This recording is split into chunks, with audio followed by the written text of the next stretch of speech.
तकों में न छपी है मेरी रवानी, न मेरी बात कही होगी किसी ने ज़बानी। सोचा कि आप जाने मैं क्या हूँ, देखो सुनो अब मेरी कहानी।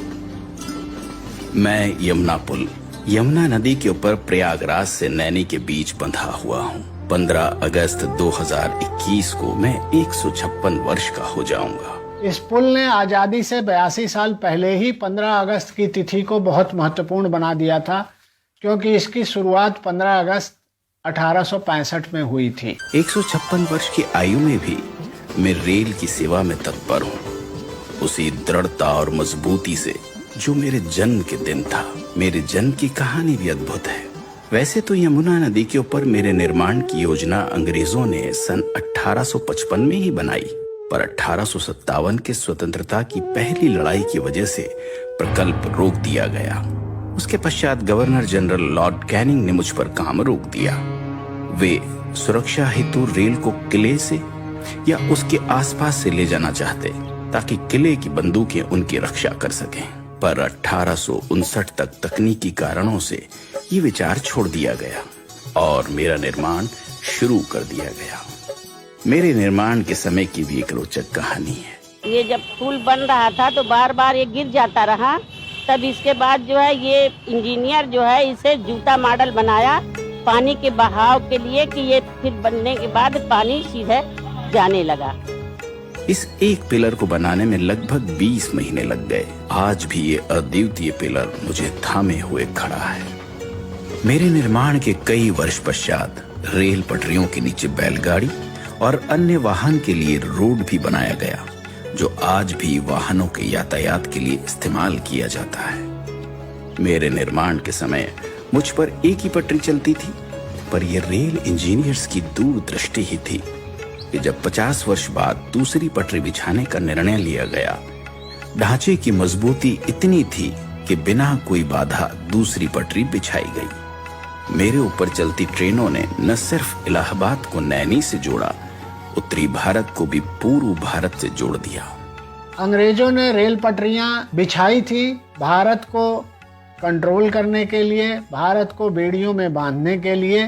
ये सब इस ब्रिज पर भी दिखाई देता है, क्योंकि यहाँ पर प्रहरियों की व्यवस्था थी, यहाँ पर गेट बनाए गए थे और सब कुछ हमेशा वॉच किया जाता था।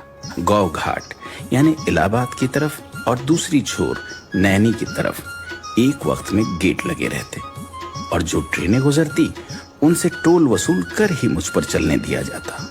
भारतीय रेल ने इन गेट्स को उखाड़ फेंक दिया है।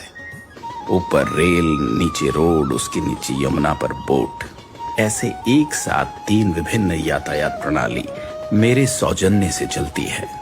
आज भी हर 4-5 मिनट के अंतर पर मेरे ऊपर बिछी हुई दोनों पटरियों पर तेज गति से ट्रेनें चल रही हैं।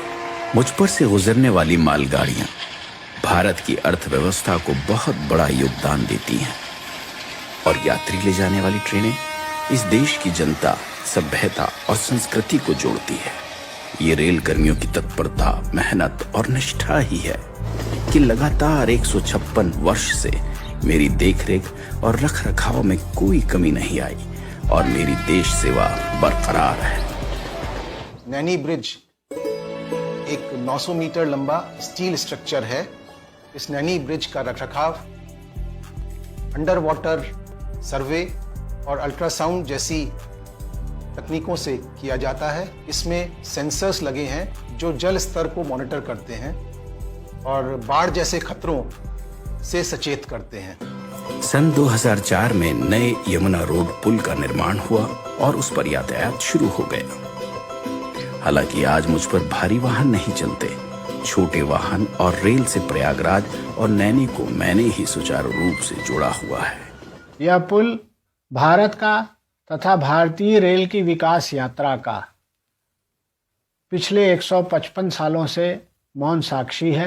अंत में जयशंकर प्रसाद जी की 2 पंक्तियां मुझे याद आती है कि इस पथ का उद्देश्य नहीं है श्रांत भवन में टिक जाना, किंतु पहुंचना उस सीमा तक जिसके आगे राह नहीं।